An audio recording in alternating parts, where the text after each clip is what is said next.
Shantanu take, এখানে চেনা মুখের অচেনা কথা হয়।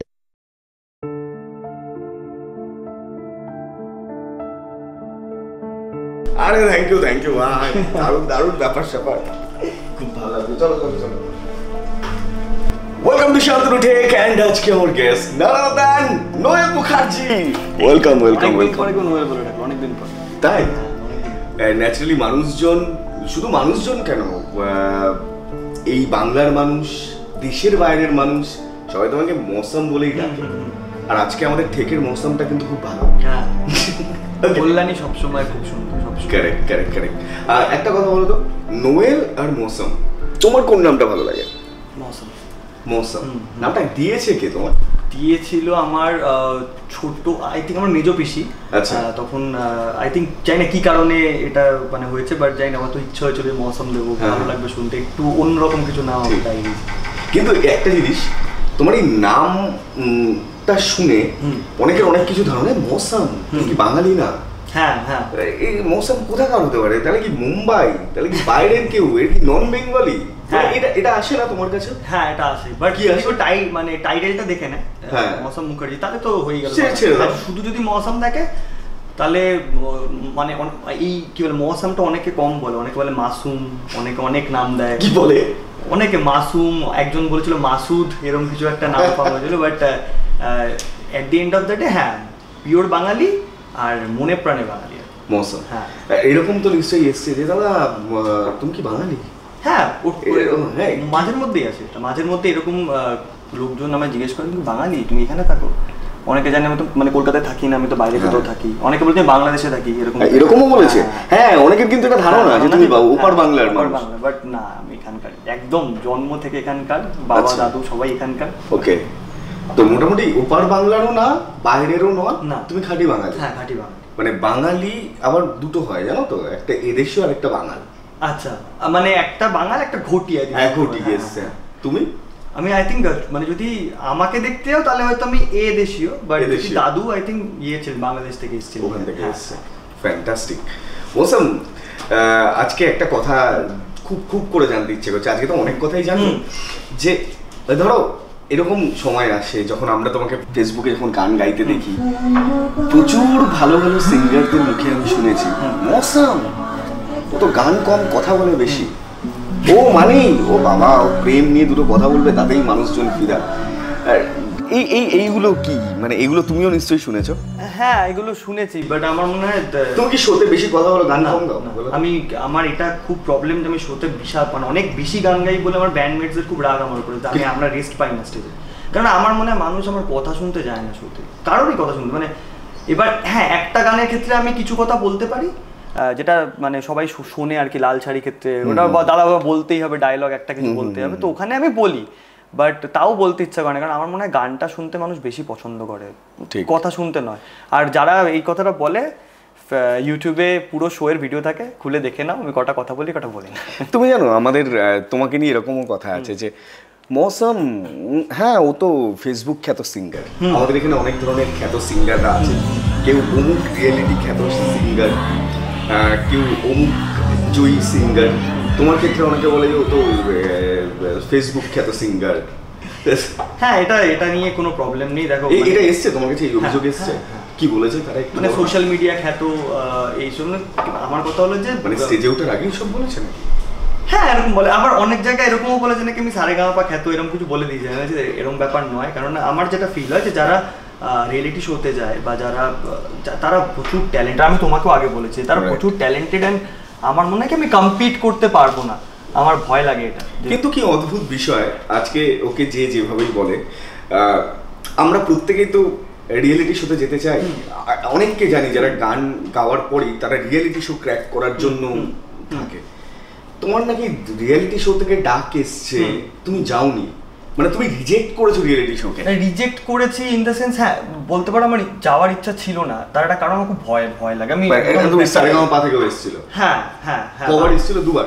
একবার এসেছিল আর একবার আই থিঙ্ক সুপার সিঙ্গার থেকে এসেছিল। আচ্ছা, মানে দুটো বড় মানে বড় চ্যানেলের দুটো শোতে তোমার সুযোগ এসেছে। হ্যাঁ, তুমি যাওনি কেন? আমার ভয় লাগে, আমি না ভয় পাই যে আমি না কম্পিট করতে পারবো না, বিকজ মানে বাকিরা এত ট্যালেন্টেড, ওদের মাঝখানে না আমি গিয়ে এরকম ফিল হয় যে মানে আমি না যদি যেটা পারবো আমি সেটা হয়তো ভুলে যাবো, এটা ভয় আমি যাইনি। সত্যি এটা ভয় সত্যি নাকি এটা এই জন্য তুমি যাওনি যে ওখান থেকে যারা বেরোয় তাদের নামের আগে পরে এটা হয়ে যায় যে সারেক গামা পা খ্যাত সিঙ্গার বা সুপার সিঙ্গার জয়ী সিঙ্গার, এই তকমাটা নিতে চাওনি বলে কি যাওনি?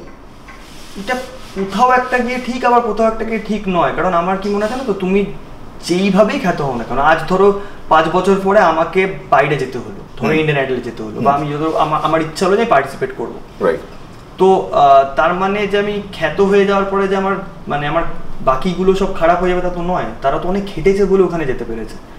মানে ইন্ডিয়াতে কত মানুষজন ট্রাই করে যাওয়ার, বাইরের দেশ থেকে লোকজন আসে, বাট আমার এটা ফিল হয় যে আমি না কম্পিট ফার্স্ট অফ অল আমি করতে পারি না, কারণ কম্পিটিশনে যেতে চাও আমার ভালোই লাগে না, ভয় লাগে। আচ্ছা, যে এত ট্যালেন্টেড লোকজনের সামনে গাইবো কি করে। আচ্ছা। আর সেকেন্ড হলো যে তুমি যেই খ্যাতেই হও না কেন, তোমাকে যদি মানে টিকে থাকতে হয় তোমাকে লড়াই করতেই হবে।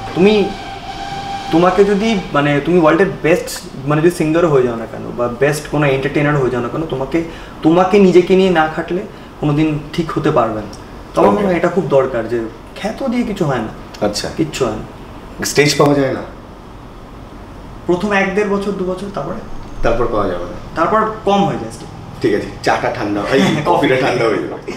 আমার একটা কথা মনে হয় মাঝে মাঝে যে খুব কম মানুষ আছে জানো তো খুব তাড়াতাড়ি স্টারডাম পায়, তার মধ্যে তুমি একজন।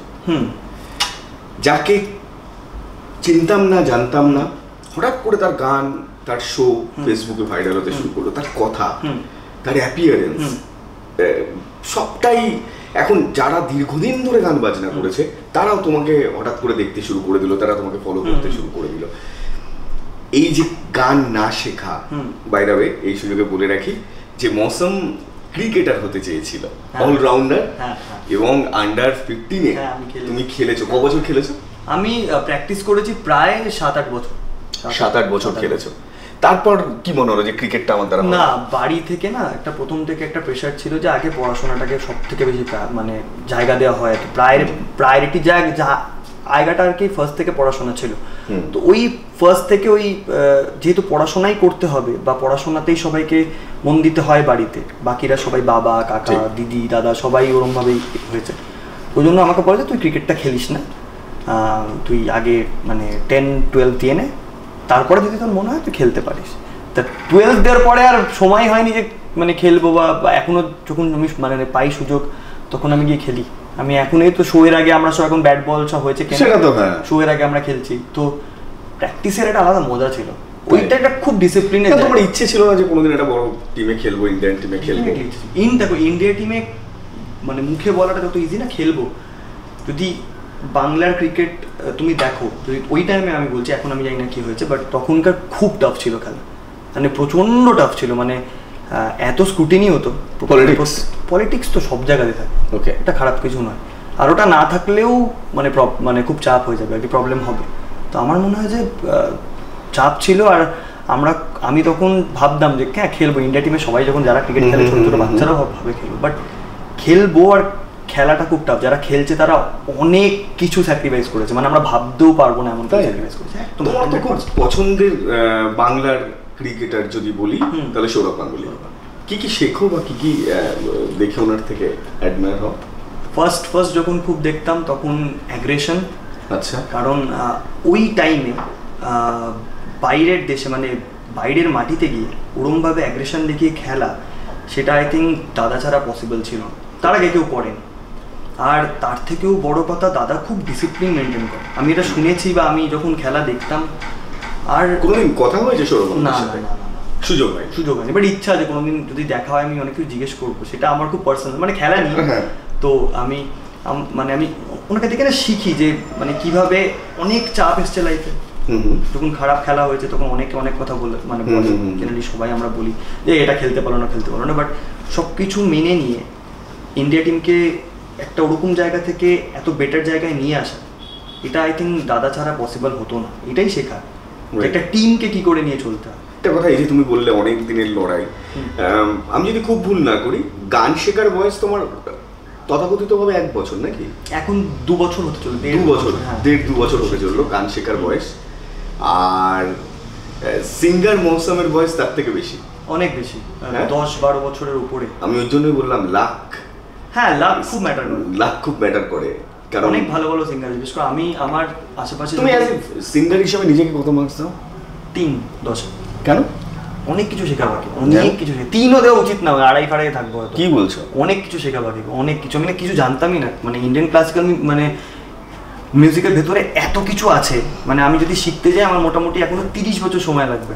আচ্ছা, তাও পুরোপুরি শেখা হবে না, তাও হয়তো 50%। তুমি ইন্ডিয়ান ক্লাসিক্যালটা শিখছো কেন? কারণ আমার মনে হয়েছে যে রুটটা জানা খুব দরকার। ওকে, রুটটা না জানলে বা রুটটা না বুঝতে পারলে পরবর্তীকালে গিয়ে প্রবলেম হবে। আর আমার ফার্স্ট থেকে খুব শেখার ইচ্ছে ছিল, বাড়িতে না এই কলেজ চাকরি পড়াশোনা করতে করতে আমাকে শিখতে দেওয়া হয়নি, এটা আমি বলতে পারি, শিখতে দেওয়া হয়নি। গান শিখতে দেওয়া না হয়নি? না না। তুমি চেয়েছিলে? হ্যাঁ, চেয়েছিলাম, বাট শিখতে দেওয়া হয়নি। কারণ আমাকে দেখো, সব মা বাবাই চায় তার ছেলেমেয়েরা সেটেলড হোক, আমার এটা ফিল হয়। আমার মা বাবাও চেয়েছে যে আমি সেটেলড হই, ভালো থাকি, চাকরি করি, টাকা পয়সা কামাই, যেটা হয় আর কি প্রত্যেকটা বাঙালি বাড়িতে। কিন্তু ওই বেরিয়ে এসে এটা করা, এটা তো একটু চাপের। তাই আমার এটা মনে হয় যে না, মানে যেটা করেছি ঠিকই করেছি, খুব একটা খারাপ কিছু করিনি। মা বাবার অমতে গিয়ে হ্যাঁ, মাঝে মাঝে একটু রিস্ক নিতে হয়। হ্যাঁ, মানে অবাধ্য হলেও ভালো হওয়া যায়। অবাধ্য না হয়েও ভালো হয়, বাধ্য হয়ে ভালো হয়। কোথায় তুমি বাধ্য কোথায় ছিলে? একটা যদি একটা মানে একটা কারণের জন্য মানুষকে অবাধ্য বলে, আমি সবসময় বাধ্য। আমি এখনো রাত্রি না, আমি অবাধ্য মানে আমি বলছি তোমার বাবা মা এটা চাইছে না, তুমি সেটা করলে। হ্যাঁ, তাহলে একটু অবাধ্য হতো। হ্যাঁ, ঠিক ঠিক ঠিক ঠিক। হ্যাঁ, কম্পিটিশন ছাড়া কি আর বড় হওয়া যায়? হেলদি কম্পিটিশন আছে, আনহেলদিও আছে। তোমাদের এখানে কি আছে, হেলদি না আনহেলদি? মিক্সড। মিক্সড, কোনটা বেশি কোনটা কম? আনহেলদি একটু বেশি। কেন এরকম আনহেলদি মনে হয় কেন? কারণ কেউ না, সবাই একা উঠতে চায়, একা উঠবো। হ্যাঁ, কেউ সবাইকে নিয়ে উঠতে চায় না। মৌসুম সবাইকে নিয়ে আমি পারি না একা উঠতে। আমি যদি আমার টিমকে আমার থেকে সরিয়ে দিতে, মানে team is a different team না, আমার ব্যান্ডকে আমার থেকে সরিয়ে দিতে আমি পারবো না করতে। না, ব্যান্ড তো একদমই ডিফারেন্ট, কারণ ফ্রন্টম্যান, একজন ফ্রন্টম্যানের সাথে ব্যান্ড থাকবে। না, ব্যান্ডের সাথে ফ্রন্টম্যান থাকবে। আচ্ছা, আজকে তুমি ফসিলস দেখতে গেলে কি সুদূর কম ইসলামকে দেখো না? আচ্ছা, আমরা দীপদাকে দেখি, দীপদা একটা সোলো বাজাচ্ছে, আমরা চেয়ার আপ করি, পাগল হয়ে যাই। আনন্দা বাজাচ্ছে, পমদা বাজাচ্ছে, তন্ময়দা বাজাচ্ছে, সবাইকে দেখে তো শেখার মতো জায়গা। মানে হ্যাঁ, বেশিরভাগ জায়গায় এটা এটা এটা খুব চলে যে ফ্রন্টম্যানকে বেশি প্রায়োরিটি দেওয়া হয় সব জায়গায়। যেমন আমি কয়েকটা ব্যান্ডের নাম বলে দিই যাদেরকে দেখে আমার ছোটবেলা থেকে বড়।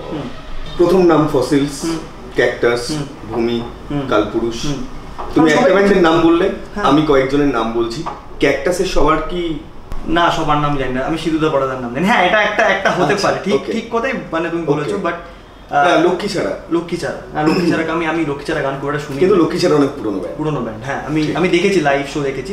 আমি কাউকে চিনি না, মানে আমি মানে ব্যান্ডটাকে চিনি, ব্যান্ডের গান শুনেছি, ভোকালিস্টকে আমি চিনি না, বা আলাদা করে গিটারিস্টকে চিনি না। বাট সবাই ফ্রন্টম্যানকেই চেনে, রাইট? বেশি ফ্রন্টম্যানের সাথে ব্যান্ড আছে, বা আমি তোমার কথা তো ধরে নিলাম যে ব্যান্ডের সাথে ফ্রন্টম্যান আছে, কিন্তু কম্পিটিশনটা কার সাথে আছে? আমার সাথে, নিজের সাথে ডাইরেক্টলি। হ্যাঁ, সত্যি। হ্যাঁ, তোমার মধ্যে এরকম আরো 10 জন আছে যারা তোমার একটা টাকা কমে শো করে দিতে পারবে, এবং তারা বলে, তুমিও জানো যে মৌসামকে এত টাকা দিচ্ছ, আমাকে এই টাকা, কোনো চাপ নেই। তোমার কাছে এসছে এরকম খবর? হ্যাঁ, সত্যি বলে একটু শেয়ার করো প্লিজ। এসছে, কারণ কম টাকা বেশি টাকায় শো ধরে না, কতটা হলো যে মার্জিন অফ লাইক যে টাকাটা আমি রাখি একটা শোয়ের থেকে, আমি একটুখানি গ্যারেন্টি দিয়ে বলতে পারি আজকে আমার সমসাময়িক যারা গান গায় তারা আমার থেকে ইনটু 10 গুণ বেশি টাকা রাখে। তুমি চাকরি করতে তো, চাকরি করে যে টাকাটা পেতে গান গিয়ে সে টাকাটা পাও, হ্যাঁ, তার 3 গুণ বেশি পাও না 2 গুণ বেশি পাও? তার থেকে অনেকটাই বেশি পাই, অনেক বেশি। স্যাটিসফাইড? হ্যাঁ, আমি স্যাটিসফাইড। চাকরি করে যে টাকা পেতে তার থেকে অনেক বেশি পাই। হ্যাঁ, এবার তার এগেইনস্টে দাঁড়িয়ে কে কি পাচ্ছে দ্যাট ইজ ডিফারেন্ট। আমার যায় আসে না, মানে আমার কথা হলো যে আমি ফার্স্ট যখন আমার কাছে এই মানে ব্যান্ডের কনসেপ্টটা আসে যে মৌসামকে নিয়ে আমরা একটা ব্যান্ড করছি, আমাকে মিত্রান্দা আর দেবপমদা বলে, আমার ব্যান্ডের গিটারিস্ট আর ম্যানেজার। তো মিত্রান্দা ফার্স্টে আমাকে বলে, মিত্রান্দা যে দেখ আমি এরকম ভাবছি, তুই যদি চাস তাহলে আমরা করতে পারি, যে তোকে ফ্রন্টে নেই। আমি বলে, দেখো আমার একটা দাবি আছে যে আমরা যদি করি তাহলে আমরা ব্যান্ড কনসেপ্টে চলবো। কেন চলবো? কারণ আমার মনে হয় প্রত্যেকটা মানুষের সেম প্রায়োরিটি পাওয়াটা দরকার। ব্যান্ড আগে যাচ্ছে, সিঙ্গার পরে যাচ্ছে, আমি সাউন্ড চেক করবো না, আমি যাব না, আমি এটা মানতে পারি না। এইবার তুমি আজ থেকে 4 বছর আগে কোনো একটা সিঙ্গেল আর্টিস্ট সিঙ্গারকে দেখাও যে তার ব্যান্ডের ছবি সমেত তার কোনো মানে কিছু পোস্ট করেছে শোয়ের আপডেট নেই। আমি আসার পরে করেছে, আমি করিয়েছি মানুষজনকে, যারা সিঙ্গেল আর্টিস্ট ছিল তারা এখন তাদের ব্যান্ডকে নিয়ে ছবি পোস্ট করে। আচ্ছা, যেমন কেশব দে, ও কি তোমাকে দেখেই করছে? কেশবদা যায় না, কেশবদা না ও হতে পারে, শিখতেই পারে না, এটা এখন দেখি ও ব্যান্ডকে নিয়ে করে, ও কি তোমাকে দেখেই করছে? না না না, কেশব দেখো সবার একটা ডিফারেন্ট জায়গা থাকতেই পারে, বাট আরেকজনের সিঙ্গারের নামও মনে পড়ে গেল আমার, রাহুল দত্ত, ও কি তোমাকে দেখেই করছে? সেটা আমি তো বলতে পারবো না, তারা যদি মানে রাহুল আমার খুব ভালো বন্ধু হয়, রাহুল না আমি কেশব বলছি হতে পারে যদি দেখে এটা কেউ মানে করে, আমার মনে হয় আরিউশিও তো তাই, সবাই আগে একা একা পড়তো, এখন মনে হয় সবাইকে নিয়ে করে না, করা উচিত। মানে এগুলো মোটামুটি তোমাকে দেখেই তুমি দেখে না, মানে তুমি করতে বাধ্য করি, করো তোমরাও করো, কেন করবে না, তোমাদের উচিত করা। তুমি ছাড়া আর তোমার ব্যান্ডমেটদের কাদের কাদের ক্রেজ আছে? মানে আমি জাস্ট আমাদের ব্যান্ডে গিটারিস্ট, বেসিস্ট, ড্রামার সবাই। আমি তো কদিন আগে দেখলাম একটা শোতে গেছি হাওড়াতে, দেখলাম একটা বিশাল বড় একটা প্ল্যাকার্ড নিয়ে একটা মেয়ের উপরে দাঁড়িয়ে আছে, আমি ভেবেছি মানে আমার নাম লেখা এম দিয়ে লেখা রয়েছে, আমি দূর থেকে দেখতে পাইনি, এবার সামনে গিয়ে দেখলাম ওটা মিত্রায়ন্দার নাম লেখা রয়েছে। বাহ! তো এটা এই জায়গাতে নিয়ে আসা আমার মনে হয় খুব দরকার ছিল, যে প্রত্যেকটা ব্যান্ডমেট সমান প্রায়োরিটি পাবে, এটা করা খুব দরকার ছিল। আর তুমি বলে রাহুল বা কেশবদা, ওরাও কিন্তু ব্যান্ডকে নিয়েই ছবি দিত, বাট হ্যাঁ হয়তো কম, ইদানিং বেশি, বাট আমার মনে হয় যদি এটা মৌসুম বদল দিয়ে উচিত ছিল এটা মানে বদলানো। আর আমি এটা ওদেরকেও তো মানে আরামসে মুখের উপরেই বলতে পারি যে তোমরা কেন করবে না, তোমার সমস্ত আমাদের সবার করা উচিত। আর আমরা কেউ তো আলাদা নই একের পর থেকে, সবাই সবার মতো গান গাইছে, অ্যান্ড এমন না যে আমার সাথে কারোর খারাপ সম্পর্ক, প্রত্যেকটা মানুষের ভালো সম্পর্ক, কারণ আমি সবাইকে ভালোবাসি, আমি সবাইকে বলিও যে এইগুলো করো, এগুলো করা খুব দরকার, কারণ আমরা না করলে কে করবে? ঠিক, কিন্তু সবকিছু বদলাক আমি চাই না যে কফি আমার ন্যাচারালি কি প্রেফার করবো, মানে চা কফি কি? এখানে যে কফি খেলাম আমি মেনলি চা খাই, লিকার চা, চিনি দিয়ে ছাড়া? চিনি দিয়ে। এটা জিজ্ঞেস করলাম যারা তোমায় শো দেবে তারা যাতে জিজ্ঞেস না। আমি লিকার চা, সবাই জানে আমি লিকার চা খাই। আমার দাবি দেওয়া নেই, আমার ওরকম 1 বছর হলো খালি নেশাটা ছেড়েছো? নেশা করতাম না গো, 1.5 বছর 2 বছর আগে শুধু সিগারেট খেতাম, আমি কোনোদিন মদ ফদ খাইনি, আমার একদমই ভালো লাগতো না খেতে, মানে এটা থেকে দূরেই থাকতেন? আমি দূরেই থাকতাম, হ্যাঁ। সিগারেট খেতাম কলেজে, কিছু মানে বন্ধু বান্ধবের পাল্লায় পড়ে যা হয় আর কি, বাট সেটা ছেড়ে দিয়েছি। আমার কলেজ লাইফে বন্ধুদের সাথে যোগাযোগ আছে? হ্যাঁ, এই তো কালকেই আমরা সব মানে আড্ডা মারছিলাম গ্রুপে, মানে ভিডিও কলে, প্রত্যেকের সাথে আলাপ হয়, কথা হয়। তো তারা কি বলছে এখন, যে মৌসুমকে তারা দেখেছিল সেটা? ওরা না একটু এখন একটু কেমন করে কথা বলে, আমার খুব খারাপ লাগে যে ভাই তোকে কি হ্যাঁ একটা রকম ট্রিটমেন্ট করে, যে আমি স্ট্রিক্টলি বারণ করে দিচ্ছি এরকম কিছু না করতে, কারণ আমার মনে হয় যে শুধু স্টেজটুকু বা গানটুকুই থাকুক, বাকি লাইফটা যাতে আমরা নর্মাল ভাবে সবাই মিশতে পারি। মৌসুম, একটা কথা আমার মনে হয় আমি অনেকের ক্ষেত্রে শুনেছি যে নাম বেড়ে গেলে, কাজ বেড়ে গেলে মানুষ তোমাকে অন্যভাবে দেখছে, তার সাথে সাথে কাছের মানুষদেরকেও হারাতে হয়। সো তোমারও কি তাই হয়েছে? কাছের মানুষদেরকে হারাতে হয়েছে, বন্ধু বান্ধবদেরও হারাতে হয়েছে, এটা খুব স্বাভাবিক ব্যাপার হবে, কারণ প্রায়োরিটিটা না তোমার যখন একটা কিছুতে ফোকাসড হয়ে যায় বা গান বাজনা বা কিছুর প্রতি, তখন তুমি সবসময় ভাবো যে আমি ওইটাকে বেশি টাইম দেবো, বাকিগুলোকে একটু কমিয়ে দেবো। সেটা শুধুমাত্র বন্ধু বান্ধব না বা মানে কোনো গার্লফ্রেন্ড না, এরকম ব্যাপার নয়, প্রত্যেকটা মানুষের ক্ষেত্রে সেটা, মানে মা বাবার ক্ষেত্রেও টাইমটা কমে যায়, আমি এটা দেখতে পেয়েছি। আত্মীয় স্বজন এগুলো তো আছে, ইজ এ পার্ট। কোন বন্ধুদেরকে হারিয়ে তোমার খুব কষ্ট লাগে, বা সেই গ্রুপটা, সেই বন্ধুগুলো এখন নেই? একটা গ্রুপ ছিল আমার মনে হয়, আমি আমার ফ্রেন্ড ছিল সৌরিন, আমার সাথে এখন আরেকজনের কথা হয়, ও হলো প্রশান্ত, ওর সাথে আমার কথা হয় এখনো, ও মানে আমাদের এখনকার যে গ্রুপটা আছে।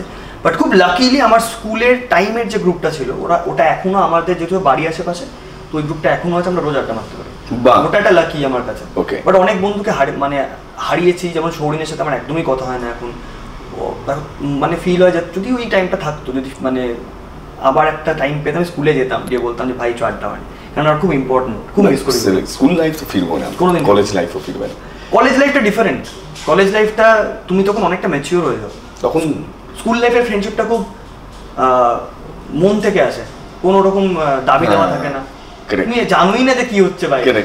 কলেজ লাইফে তুমি জানো যে মানে এটা করতে হবে, এটা করতে হবে, এটা মেনটেন করতে হবে। কোন বন্ধুরা বেশি দূরে চলে গেছে, ছেলে বন্ধুরা না মেয়ে বন্ধুরা? না, কোনো মেয়ে বন্ধু সেরকম ছিল না। মিথ্যে কথা? সত্যি কথা।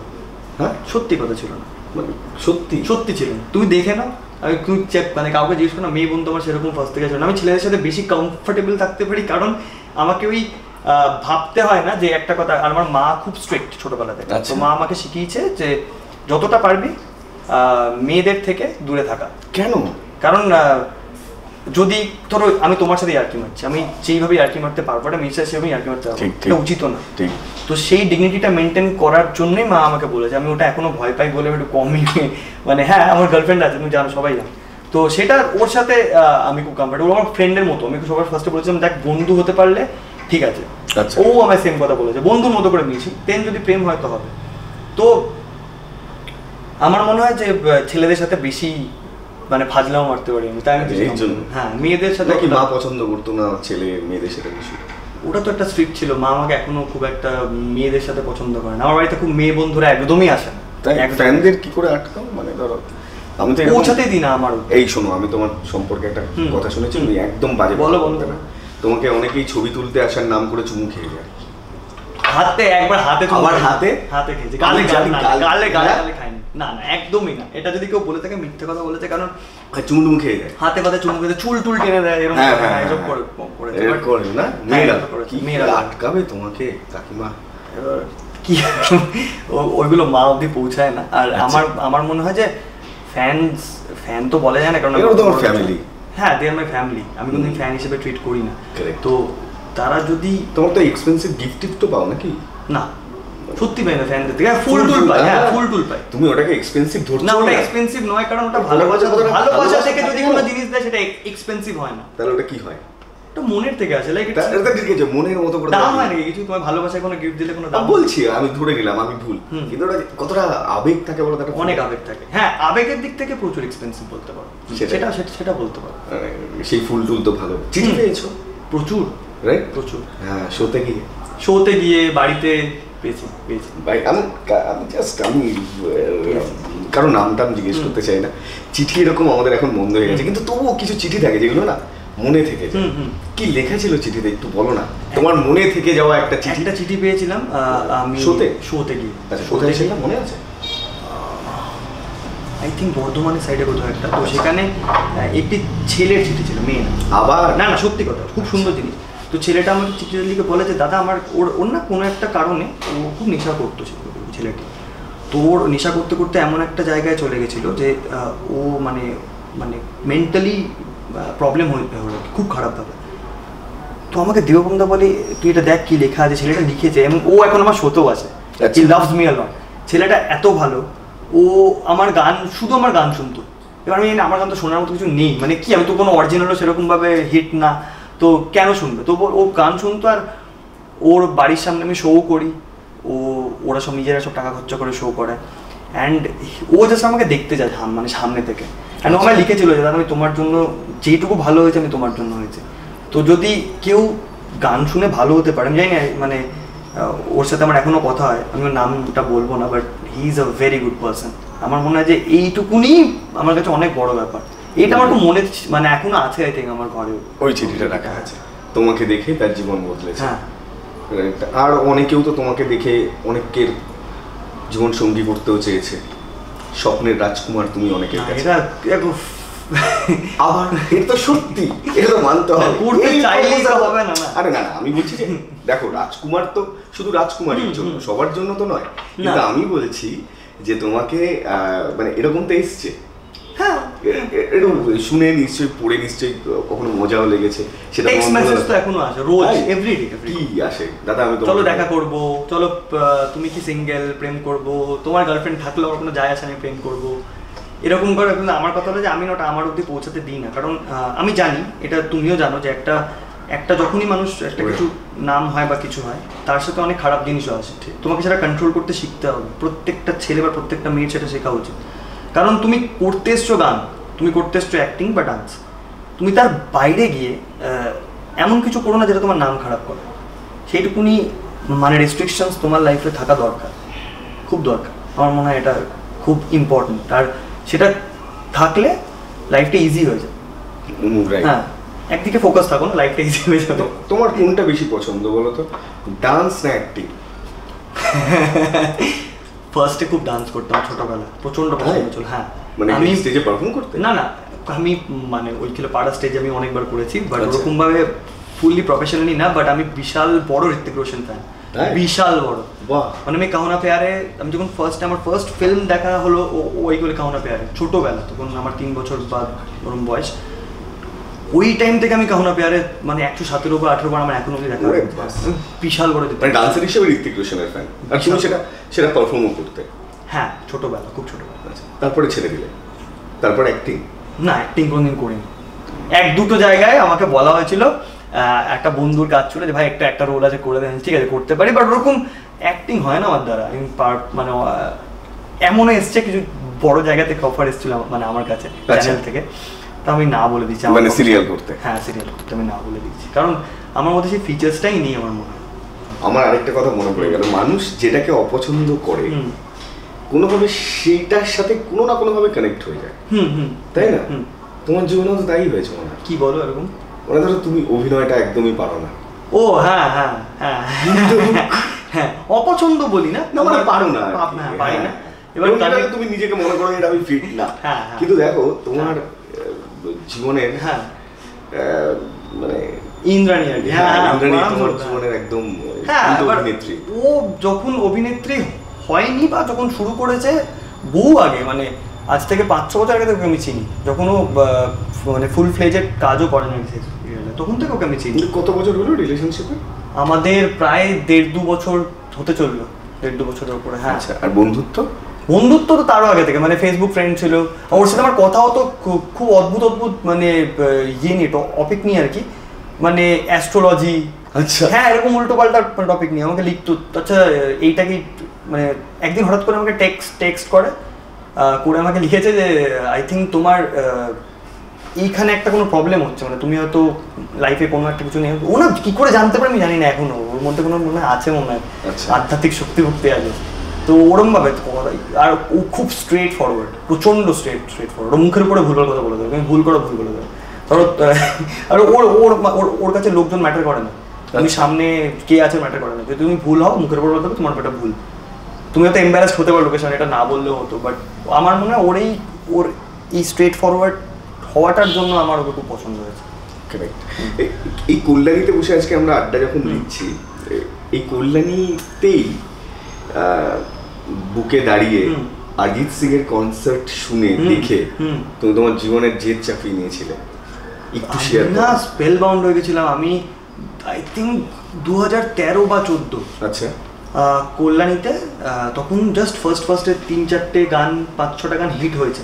কি করে থেকে বল না অরিজিৎ সিং, ওকে। তো তখন আই থিঙ্ক কি করে থেকে বলবো রিলিজ করে গেছে, হ্যাঁ রংবাজ রিলিজ করে গেছে, ওই টাইমের কথা বলছি। এবার আমার বন্ধু বললো ভাই এরকম শো আছে অরিজিৎ সিং এর, যাবি? হ্যাঁ চ। বাট তার আগে গান শুনতে তো খুব পছন্দ হতো, কেননা ইউনিক ভয়েস, খুব অন্য ধরনের একটা ভয়েস, মানে ওই টাইমে এরকম ভয়েস ছিল না। তো শুনে না আমি স্পেল বাউন্ড হয়ে যাই, ভাই কি করে গাইছে এরকমভাবে একটা মানুষ অন স্টেজ, আর এত সুন্দর ভোকাল টেক্সচার। আর মানে কল্যাণীতে এত ভিড় হয়েছিল সেদিনকে, আমার মনে আছে বাঁশের এরকম ব্যারিকেড ছিল, ব্যারিকেডটা ভেঙে গেছে, তো ব্যারিকেডের এরকম একটা বাঁশের উপর দাঁড়িয়ে একটা পা দিয়ে আমরা প্রায় 1.5 ঘন্টা শো 1.5 ঘন্টা মতো শোটা আমি দেখেছি। আর আমি দেখার পরে বাড়ি আসার পরে ভাবলাম যে ভাই এটা কী করে সম্ভব, যে একটা মানুষ কীভাবে। তারপরে যখন মানুষটাকে দেখলাম বা জানতে শুরু করলাম, দেবপম দা, তুমি তো চেনো আমার, যিনি আর কি ম্যানেজার, তো দেবপম দার সাথে আর দিদার আই থিঙ্ক কথা হয়েছে 1-2 বার, তো বাড়িতেও গেছেন দেবপম দা আমায় যখন বললো যে মানুষটা এরকমটা লিটারালি ডাউন টু, আমি বললাম মানুষকে ডাউন টু আর্থ হতে হয় না, মানুষ যারা রুটেড থাকে তারা ডাউন টু আর্থই থাকে, তাদেরকে আলাদা করে হতে হয় না, ওটা শেখার। বলছে বাড়িতে গেছি তো দেবপম দা নাকি ছবি তোলার, মানে উনি না ফোন টোন পছন্দ করেন না, আমি যতদূর জানি যে ফোনে ছবি তুলতে করে পছন্দ করেন না। তো লাস্টে দেবপম যখন যাচ্ছে বাইরে বেরিয়ে গেছে তখন বলছে আচ্ছা ঠিক আছে ছবি তুলবি চলে, বলছে বাড়িতে নর্মালভাবে হাঁট, মানে আমি দেখে বিশ্বাসই করতে পারছিলাম না ওরকমটার ব্যাপার। তো আমার শোনার পর থেকে আমার খুব দেখা করার ইচ্ছা, আমি জানি না কোনোদিন হবে কিনা, বাট যদি কোনোদিন হয় গানের সূত্রেই সোর্স দিয়ে না। হ্যাঁ। আচ্ছা তুমি স্টেজে উঠে কার গান বেশি করো, দেবের গান না অরিজিৎ সিং এর গান?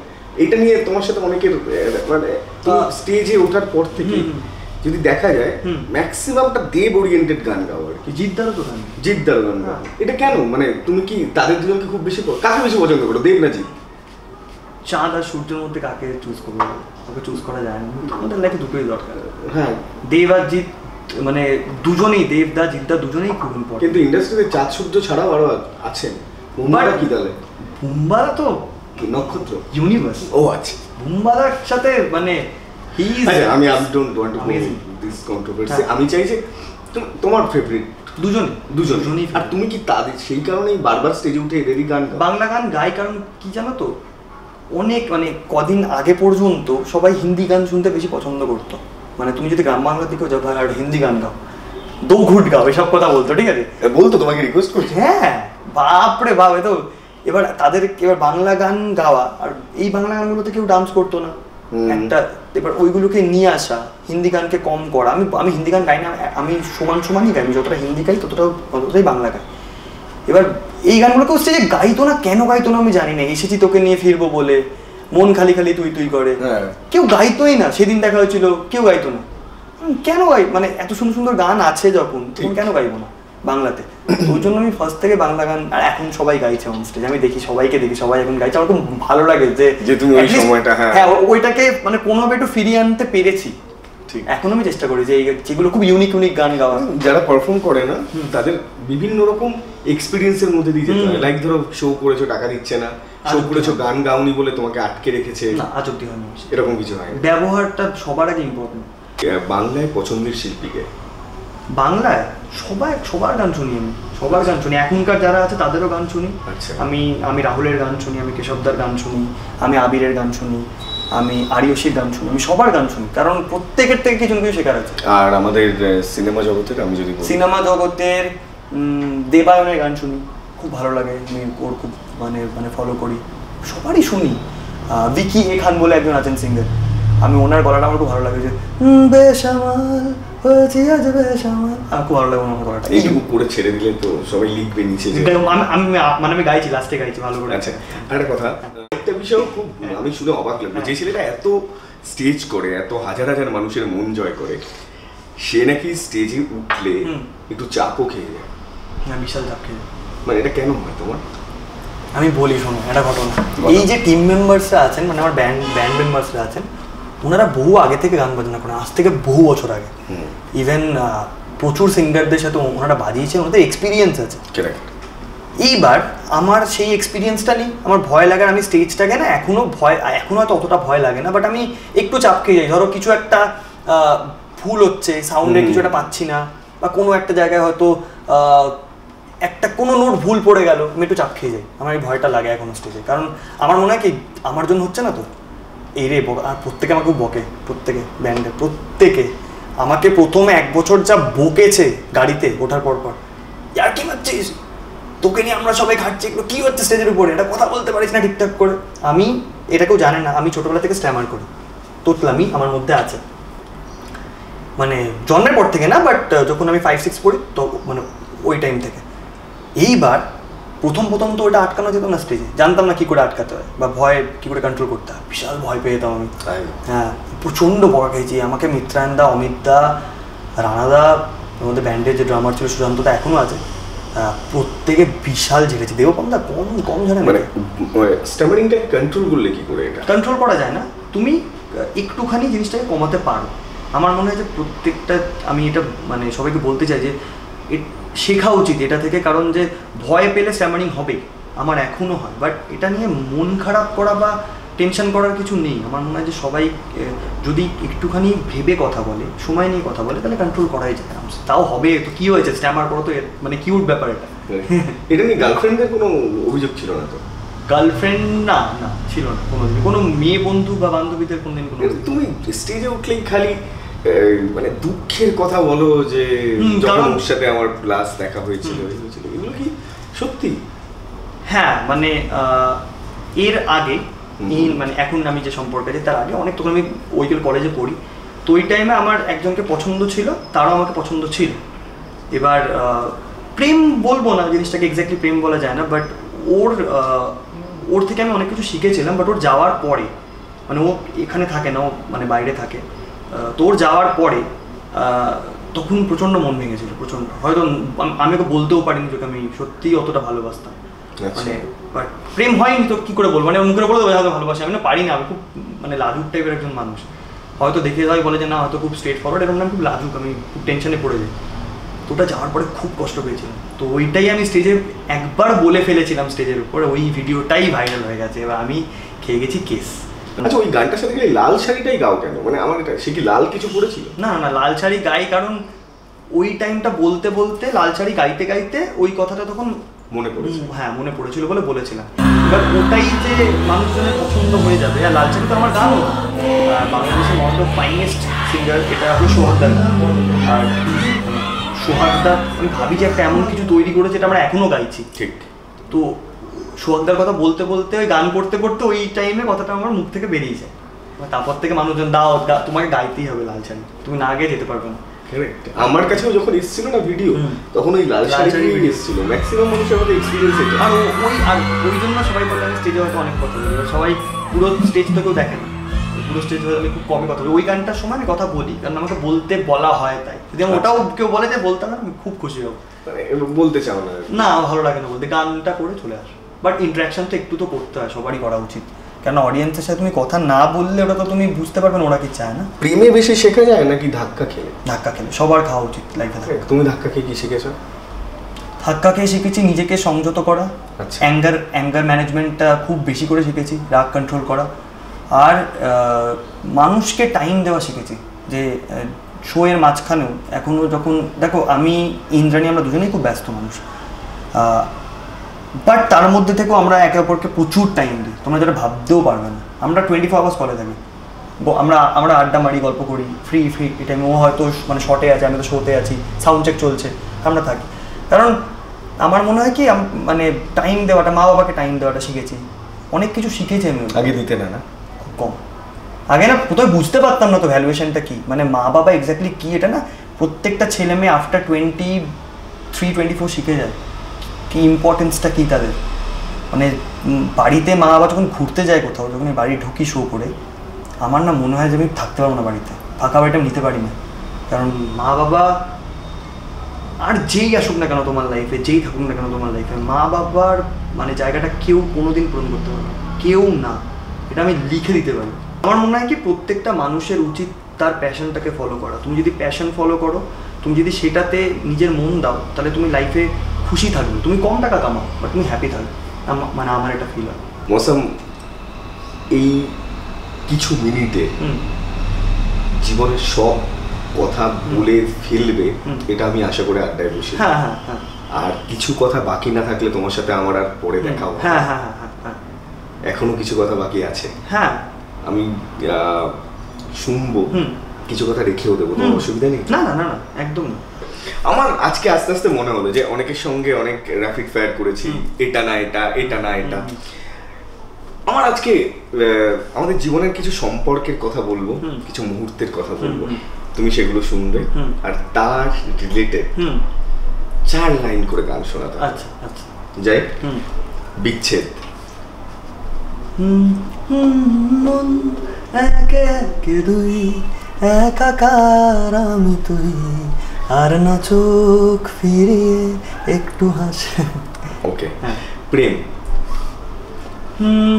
আমার একটা গান আছে, ভালোবাসা ছুঁয়ে থাক, যত অসুখ সেরে যাক, তুই ছাড়া মন লাগে না, দিন যায় রাত কাটে না।